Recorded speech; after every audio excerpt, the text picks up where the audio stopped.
बिस्मिल्लाहिर्रहमानिर्रहीम, अस्सलाम वालेकुम। रमज़ान मुबारक की आमद है। बाबरकत महीना, रहमतों का महीना, मग़फ़िरत का महीना। और इस महीने के हवाले से बड़ी अहम खबरें आ रही हैं, बहुत बड़ी बड़ी खबरें आ रही हैं। अभी देखिए कि काशिफ़ वासी साहब ने हाल ही में अपने प्रोग्राम में जिस तरह से इंकशाफ किया और मैंने उस पर वीडियो बनाई, वो आप वीडियो देख सकते हैं, अभी हाल ही में हमने बनाई है कि किस तरह से अब कुदरती एक निज़ाम चल रहा है और सच सामने आ रहा है।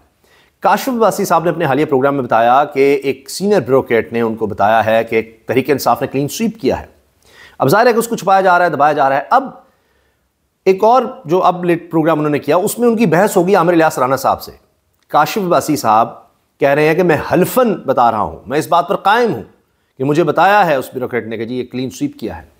तो आमिर इलियास साहब कहते हैं कि जी आप नाम बता दें, इस तरह की बात। अब बात यह है कि नाम बता दिया जाए तो फिर वही हाल होगा जो कमिश्नर रावलपिंडी का हुआ है, जिसने कह दिया कि जनाब रावलपिंडी के सारे हल्के जो हैं उनमें किस तरह से अब भी ठप्पे लगाए जा रहे हैं और ज़मीर की आवाज़ और सारा कुछ आपके सामने। उसके बाद वो बंदा किधर है?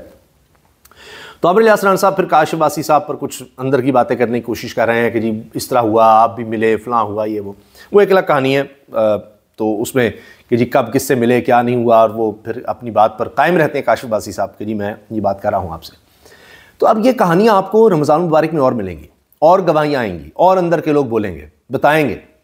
ज़ाहिर है वो ये ज़रूर डरेंगे कि जी अभी वक्त नहीं है, हम सामने आ गए तो हमारा हाल पता नहीं क्या कर दिया जाए। लेकिन अब देखिए एतजाज़ अहसन साहब क्या कह रहे हैं। वो कह रहे हैं कि होना तो ये चाहिए कि फौरी तौर पर इलेक्शन कमीशन के दफ्तर पर छापा मारा जाए और छापा मार कर सब चीज़ों को कब्ज़े में लिया जाए। ये बात अब आप देखिए एतजाज़ अहसन पाकिस्तान के नाम पर कानूनदान कह रहे हैं।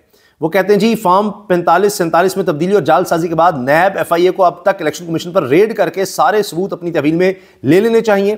तमाम मुल्ज़िमान जिन्होंने सफ़ेदी फेर कर रद्दोबदल किया है उनको गिरफ्तार करना चाहिए, क्योंकि सारी जालसाजी वहाँ हुई है, ये जुर्म सरजद हुआ है और इसके खिलाफ कार्रवाई होनी चाहिए। अब नहीं तो कल नहीं तो आने वाले वक्त में ये होगा।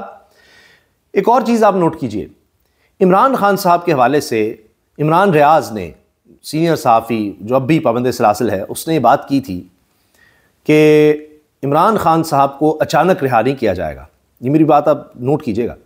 इमरान रियाज ने कहा था कि इमरान खान साहब को अचानक रिहा नहीं किया जाएगा, उनको आहिस्ता जनाब कुछ सहूलतें मिलना शुरू होंगी, फिर उनको पता लगेगा बनी गाला शायद शिफ्ट कर दें, फिर उसके बाद किसी तरह से उनकी कोई मुलाकातें वगैरह करके और फिर जी पता भी ना लगे कि हाँ जी वो तो रिहा हैं जी। क्योंकि अचानक इमरान खान को जेल से अगर सीधा रिहा किया गया तो पूरा पाकिस्तान बाहर आ जाएगा, कोई संभाल ही नहीं सकेगा। अब आप दूसरी चीज़ देखिए, आज एक खबर आई कि जी कुछ दहशतगर्द, 3 दहशतगर्द गालिबन पकड़े गए हैं और अफगानी थे और आए हुए थे और वो अडयाला जेल पर हमला करने वाले थे। अब लोग कह रहे हैं जी मियाँ नवाज शरीफ साहब जब जेल में कैद थे तो कभी ऐसा कोई खबर नहीं आई, ये इमरान खान जब जेल में है तो ये क्यों हो रहा है। बहुत से लोग कह रहे हैं कि जी वहाँ तो साफ़ी आसानी से नहीं जा सकता, अडयाला जेल के करीब, तो ये दहशतगर्द कहाँ से पहुँच जाने थे, तो ये खबर कैसे आ गई, क्या हो गया, और पहले ही हमारे लोगों ने उनको पकड़ लिया, सारा कुछ हो गया। तो ख़तरात तो हैं। दूसरी तरफ इमरान खान साहब के लिए बुशरा बीबी, जिनको ज़बरदस्ती बनी गाले रिहाइशगाह को सब जेल करार देकर वहाँ पर कैद रखा हुआ है, और वो कह रही हैं कि जी मैं जेल में ही रहना चाहती हूँ, वो दरख्वास्त चल रही है, उसकी भी समाअत हुई, और बग़ैर मर्ज़ी के किसी शख्स की जनाब सब जेल करार दे दे खुद ही, यानी कब्ज़ा है ना। वरना तो होता है कि नवाज शरीफ साहब होते तो वो तो यकीनन कहते कि जी मेरे घर को ही सब जेल करार दे दें और जिससे मर्जी मिले, लेकिन बुशरा बीबी को तो कहते हैं एक कमरे में बस बंद किया हुआ है। तो अब इमरान खान साहब के वाले से भी खबरें आ रही हैं कि शायद कुछ साफ़ी कह रहे हैं शायद ये भी ये जो है कि दहशतगर्दी खतरा था, ये वो सब, तो इसको भी उस तनाजुर में देखा जा रहा है कि ये बना कर कहा जाएगा जी उनकी सिक्योरिटी ठीक नहीं है, जो कहा जा रहा है बुशरा बीबी के वाले से कि जी बुशरा बीबी की सिक्योरिटी नहीं दे सकते अडयाला जेल में, तो इमरान खान की दे सकते हैं। तो फिर हो सकता है उनको बनी गाला, और बनी गाला से फिर आगे को रिहाई। अब मैं आपको सुनवा देता हूँ कि इमरान खान साहब के वकील सलमान सफदर ने जो बयान दिया है वो बहुत अहम है, और वो बता रहे हैं कि रमज़ान मुबारक में इमरान खान साहब हमारे साथ होंगे। उन्होंने कहा है कि जी आज प्रोसिक्यूटर के पास आखिरी पत्ता था जो उसने खेल दिया, अब हमारी बारी है, रमज़ान मुबारक में ही इमरान खान साहब की रिहाई होगी और वो हमारे दरमियान होंगे। बैरिस्टर सलमान सफदर, ये बैरिस्टर सलमान सफदर इमरान खान साहब वकील ने कह दिया जी रमज़ान में इमरान खान साहब हमारे दरमियान होंगे, नहीं वो रिहा होंगे, ये उन्होंने कह दिया। बाकी आप देखिए रिहाइयों में जो तेज़ी आई है वो हैरानकुन है। आज भी अब ये हुआ कि लाहौर कैंप जेल के बाहर बड़ी तादाद में लोग रिहा हुए हैं तहरीक इंसाफ के, और बजाय इसके कि वो खामोशी से चले जाते और डरे हुए होते, घबराए हुए होते कि जी इतना अरसा जेल में गुजारा है, बड़ी तादाद में रिहाइयाँ शुरू हो गई हैं। बाहर आकर उन्होंने नारे लगाए कैदी नंबर 804 के हक में, ना बागी ना गद्दार, कैदी नंबर 804, वज़ीर आज़म इमरान खान, वज़ीर आज़म इमरान खान। भाई ये लोग तो बाज ही नहीं आ रहे हैं। अब ये रिहाइयाँ शुरू हो गई हैं, जश्न हो रहा है। मैं आपको सुनवा देता हूँ, ये देखिए।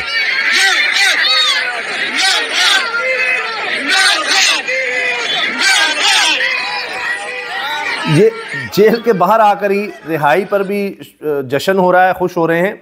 इसके अलावा और ये तो कारकुनान हैं, इसी तरह रहनुमा जो हैं उनकी भी रिहाइयाँ हो रही हैं और उनके घरों पर भी जश्न हो रहा है, ताजपोशियाँ हो रही हैं। इन्हीं में है जनाब राय हाउस चिचावतनी, जहाँ मेले का समा। 10 माह बाद पीटीआई रहनुमाओं की वापसी पर ज़बरदस्त आतिशबाजी के साथ साथ राय बरादरान की ताजपोशी की गई, पंजाबी पग पहनाई गई। ये देखिए आप, ये खबरें हैं। तो यहाँ तो अब जश्न शुरू हो गया है और रिहाइयाँ बड़ी तेज़ी से हो रही हैं। इमरान खान साहब के हवाले से बड़ी खबरें आ रही हैं। फिर बड़े बड़े ऐलानात हो रहे हैं कि रमज़ान मुबारक में सेहत कार्ड दोबारा खैबर पख्तूनख्वा में बहाल हो रहा है। और फिर एक अहम आदमी ने मुझे बताया कि आप नोट कीजिएगा कि इमरान खान साहब को किस तरह से ज़मानतें अब मिल रही हैं। 9 मई के जो केसेस हैं इमरान खान साहब पर, वो एक ही दिन में जनाब 12 केसेस में, फिर कुछ केसेस हैं उनमें ज़मानत पर रिहाइयाँ मिल रही हैं और होता चला जा रहा है मामला। तो इस पर सलमान सफदर साहब का भी मैं बयान साथ रख दूँ कि उन्होंने कहा है इमरान खान साहब के वकील ने कि जी जो है वो सारा कुछ एक ही दफ़ा कर दें ताकि हम फिर इकट्ठे ही इस चीज़ को देख लें। तो इकट्ठे ही सारे केसेस में रिहाइयाँ हो सकती हैं, इसका भी उन्होंने इशारा दिया है।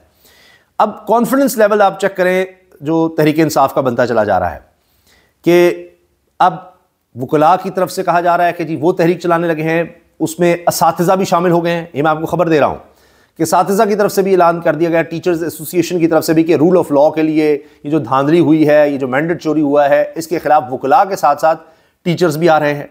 ये भी आप मामला देख लीजिए। फिर इसके अलावा जो चीखें हैं नून लीग की, वो भी आप सुनिए। अता तारड़ साहब जो हैं वो अब इस पर बज़िद हैं कि जी इन लोगों को छोड़ना नहीं चाहिए।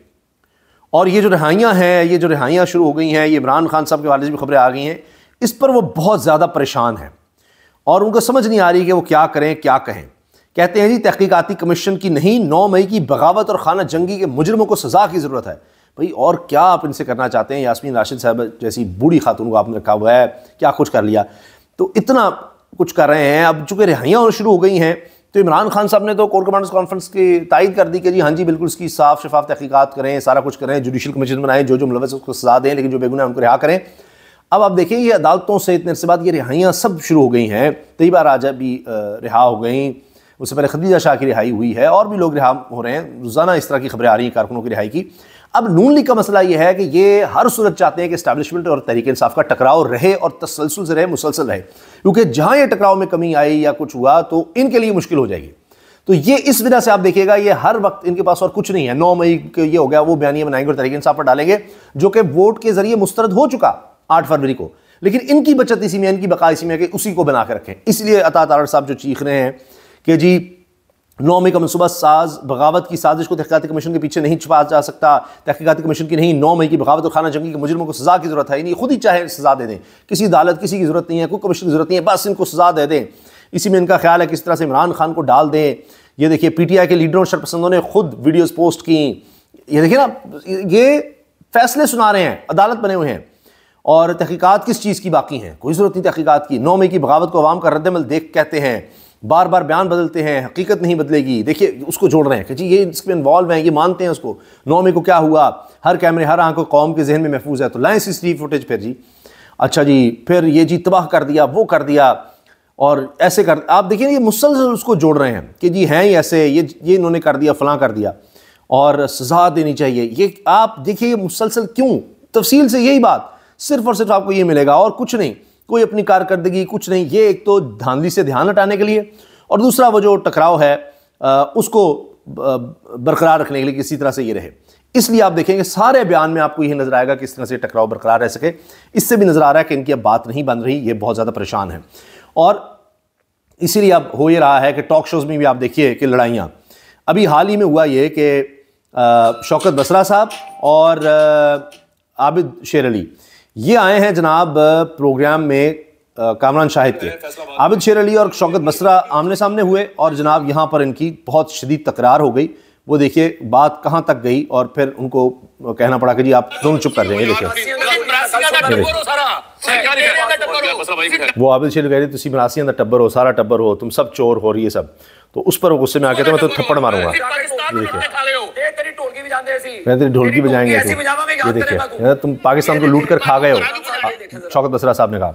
और मैं तो दसदा जरा एक मिनट तू सबर कर, तू जिन्ना लूट के खाता ना पीपल्स पार्टी के दौर च तेरे हलक च हाथ पा के कटाने, तेनू सबर करके गल सुन मेरी। ये देखिए तो पीपल्स पार्टी के दौर में तुमने बड़ा लूटा है, तुम्हारे हलक से निकालेंगे, इस तरह की बातें। ये सुने जरा, जी जी सुने। ओ यार बसरा भाई ये बात। ये देखिए सर ये पानी वाली बात है सर। थप्पड़ मारना नहीं याद कह रहे हैं मैं थप्पड़ मारूंगा इतनी जोर से, आबिद शेर अली शौकत बसरा को कह रहे हैं, बार बार कह रहे हैं थप्पड़ मारूंगा, थप्पड़ बार शौकत बसरा कह रहे हैं शर्म आनी चाहिए तुम्हें। मियां नवाज शरीफ चोर, आप चोर, सारे चोर। तो ये आप देखें कि ये कामरान शाहिद साहब ने आखिर में कहा कि जी ये टॉक शो का भी माहौल है और असम्बली का भी यही माहौल है। तो वाकई ये माहौल अब हर तरफ नज़र आ रहा है और ये बढ़ेगा, मैं आपसे अर्ज़ कर रहा हूँ, क्योंकि ये बार बार तहरीक इंसाफ की तरफ से कहा जा रहा है। मैंने आपसे अर्ज़ कर दिया कि लॉन्ग मार्च का इंदिया दिया गया है और बड़ी तहरीक का ऐलान किया जा रहा है तहरीक इंसाफ की तरफ से, और तमाम जमातों को साथ मिलाकर ग्रैंड अलायंस की बात हो रही है। वकला भी आ रहे हैं, उनकी तरफ से भी ऐलान हो गया है, टीचर्स एसोसिएशन की तरफ से भी ऐलान हो गया है, उसके साथ आप मजदूर, क्लर्क और दीगर एसोसिएशंस को भी आइंदा दिनों में देख सकते हैं। तो ये इनके लिए इतनी आसानी नहीं है जो हुकूमत में आकर बैठे हैं, बिठा दिए गए हैं, ये धांधली को छुपाना है दबाना, क्योंकि पाकिस्तान की हिस्ट्री में ऐसे धांधली कभी नहीं हुई। और ये फॉर्म 45 और ये सारा मामला जो है, ये क्योंकि सबूत हैं, इतने बड़े सबूत हैं जिनको डिनाई किया नहीं जा सकता, और इसमें ये सब फंस गए हैं। तो आप देखेंगे कि रमज़ान में भी ये प्रेशर बिल्ड होगा और बहुत सी बड़ी खबरें आपको सुनने को मिलेंगी। अल्लाह हाफ़िज़।